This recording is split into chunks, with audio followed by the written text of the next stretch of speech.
Pagaliau Panevėžyje CIDA arenoje buvo surinktas Lietuvos treko omnimo bei skrečio Lietuvos čempionatas. Varžybose buvo pasidalinti 4 aukso medaliai.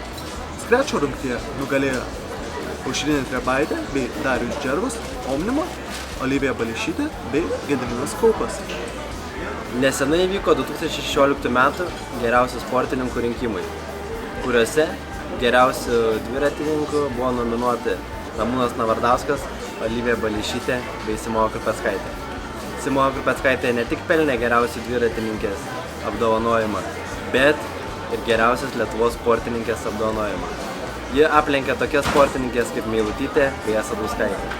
Linkime jai sėkmės tolesniuose žygiuose.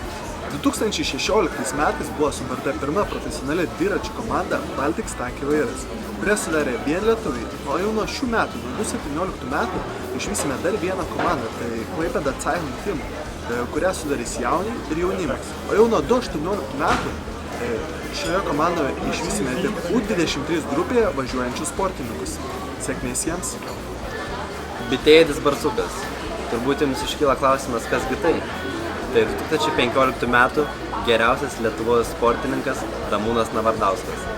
Nesenai išleistoje knygoje Davidas Milleris apie Ramūną Navardauską atsiliepia kaip apie labai ištvermingą, gerą komandos draugą bei niekada nepasiduodantį Bitėdį Barsuką.